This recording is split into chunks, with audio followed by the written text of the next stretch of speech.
लगभग 1.5 दर्जन के करीब मुकामात पर जो छापेमारी हुई उसमें दिल्ली भी छापेमारी के नरगे में थी। लेकिन आज सुबह सुबह भी कश्मीर के पुलवामा, बिजवाड़ा, अवंतीपोरा और पांपोर में 1 दर्जन के करीब जगहों पे छापेमारी की गई, तलाशी कार्रवाई ली गई और कई अफराद से पूछताछ भी की जाने की खबरें हैं। अवंतीपोरा में तलाशी कार्रवाई के दौरान कुछ दुकानों पर छापे भी डाले गए और कई रिहायशी मकानों की तलाशी भी अमल में लाई गई।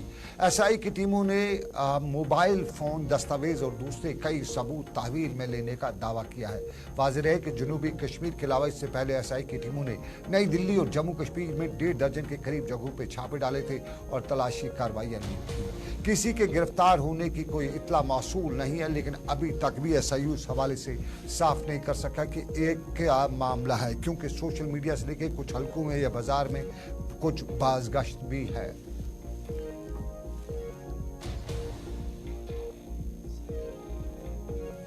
ये तस्वीर का दूसरा रुख है। अब ये हिमाचल का मामला और हिमाचल में मेंढर पुंछ से ताल्लुक रखने वाले मंशियात के एक स्मगलर को बताया जाता है कि हिमाचल पुलिस ने गिरफ्तार किया और उसने जम्मू कश्मीर पुलिस के हवाले किया और जम्मू कश्मीर पुलिस की तहकीकाती इदारे यानी एसआई की टीम हिमाचल प्रदेश से उस स्मगलर को अपनी तहवील में लेकर उससे पूछताछ तो शुरू की और इस बताया जाता है कि मजकूरा मंशियात के स्मगलर को तलाशी कार्रवाई के हवाले से आज पुंछ के सरहदी इलाका खड़ी करमाड़ा पहुंचाया गया था, जहां उसका आबाई घर था और उसकी वहां पे एसआई की टीम ने उसके घर की तलाशी ली।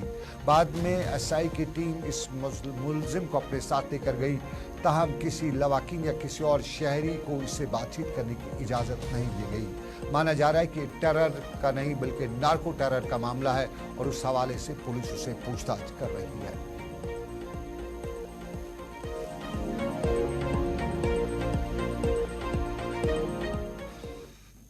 नाज़रीन, अब दूसरी तस्वीर यानी आज के दिन की तस्वीर। रोज कोई न कोई दिन होता है और आज का दिन आयुर्वेदा का दिन है।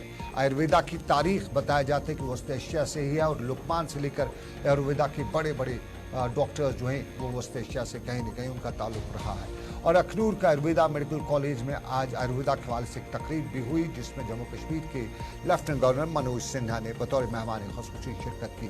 इस मौके पर मनोज सिन्हा ने अपने खिताब में बताया कि जम्मू कश्मीर को दवाओं और खुशबूदार पौधों के वसी रेंज से कुदरत ने नवाजा है और इन कीमती अशिया के हवाले से उन्होंने बताया कि किसानों को जड़ी बूटियों और अद्वियाती पौधों की वसी सलाहियत के बारे में आगाह करने के लिए एक मुस्तकिल मुहिम चलाने की इस वक्त ज़रूरत है, ताकि वो नए पौधों के फल हासिल कर सकें।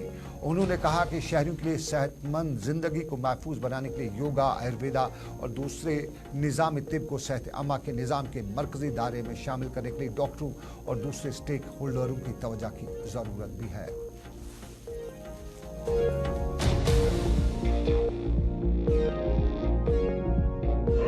जम्मू कश्मीर के दृष्टिकोण से देखा तो मुझे लगता है कि जम्मू कश्मीर आयुर्वेद की गोल्ड माइन की खदान पर बैठा हुआ है, जहां हर लगभग 1123 रिसर्च द्वारा प्रमाणित मेडिसिनल प्लांट जम्मू कश्मीर में है, जिन्हें सोने में बदला जा सकता है। अनेक किसान भाइयों ने शायद उन प्लांट को देखा होगा और जानकारी के अभाव में शायद वह नहीं समझ पाए होंगे। उनके आसपास ऐसी वैल्यूएबल कम्युनिटी मौजूद है जो स्टॉक मार्केट से भी ज्यादा मुनाफा दे सकती है। इस वर्ष आयुर्वेद दिवस अभियान के माध्यम से किसान भाइयों को जागरूक बनाना है। उनके पास बड़ी गोल्ड है और मेडिसिनल प्लांट के प्रोडक्शन से उनकी आमदनी कई गुना बढ़ाई जा सकती। ये कहने में आसान है, करने में बड़ा कठिन काम है।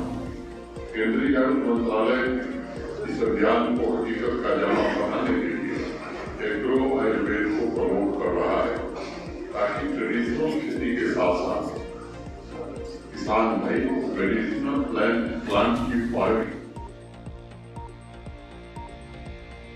गवर्नर और जम्मू के अखनूर के इलाके में आज के दिन के हवाले से, लेकिन आज का दूसरा अहम दिन भी है। आज धनतेरस है और जम्मू कश्मीर के लेफ्टिनेंट गवर्नर मनोज सिन्हा ने आज धनतेरस के मुकद्दस त्यौहार के हवाले से लोगों को खुशी और खुशहाली के लिए दुआ भी की। उन्होंने बताया कि भगवान हर एक को खुशी, खुशहाली और अच्छी सेहत से नवाजे। मनोज सिन्हा ने ट्विटर पर बाद में एक पोस्ट में लिखा कि धनतेरस के मुकद्दस त्यौहार पर आप सबके लिए नेक ख्वाहिशों का इजहार करता हूँ। धनतेरस मुल्क के मशहूर तरीन रोशनियों की त्यौहार दिवाली का पहला दिन कहलाता है और चांद की 13वीं तारीख को मनाया जाता है। इस मौके पर धनतोरी की भी इबादत की जाती है, जो आयुर्वेदा का खुदा माना जाता है।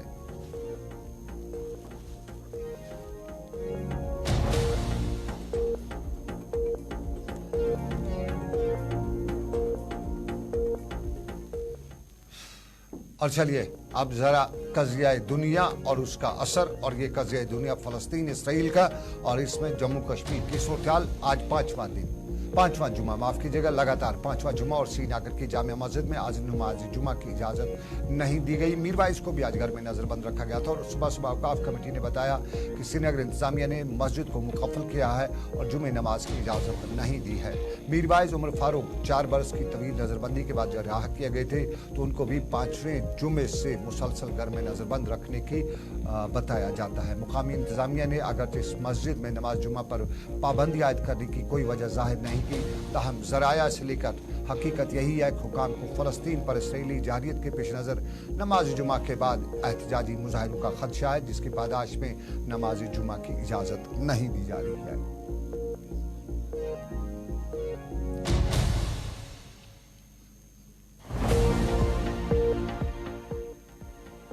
नमाज जुमा श्रीनगर में 5वीं बार नहीं हो सका। क्रिकेट के मैदान में बड़ी खबर आ रही है, इस पे हम चलेंगे, कोशिश करेंगे अपने साथी सही रूप से जाने के लिए, क्योंकि क्रिकेट के हवाले से जो श्रीलंका की क्रिकेट टीम है उसके हवाले से बड़ी खबर आ रही है। कोशिश करेंगे सही रूप से जाने के लिए, लेकिन उससे पहले आपको बताते चलें सियासत में बीजेपी के जनरल सेक्रेटरी अशोक कूल ने महेंद्र संबली हल्के के पंचायत सुखी मैदान में आज बूथ लेवल की पार्टी कारकुनान के साथ मीटिंग की और यहाँ भाजपा के लीडर ने बताया कि बीजेपी एक बड़ी तंजीम है जिसमें समाज के तमाम तबकात की शिरकत है।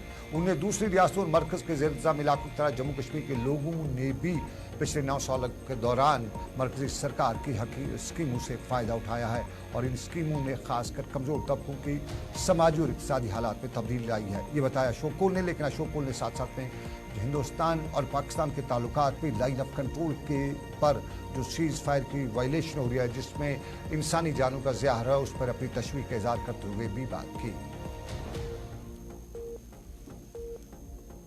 काफ़ी देर ये सिलसिला रुका था, लोगों में शांति आई, फिर से पाकिस्तान इस प्रकार की नापाक हरकत कर रहा है और हमारी भारतीय सेना इसका मुंहतोड़ जवाब उनको देंगी। जैसे आपने बताया कि बीएसएफ का आज शहीद हुआ है, लेकिन उनके भी 2 रेंजर वो मारे गए हैं।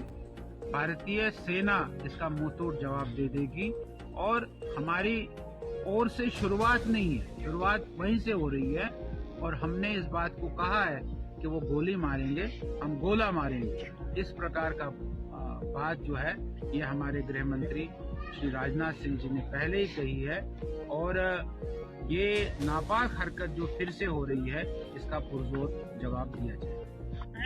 मैं कोशिश करूंगा कि मैं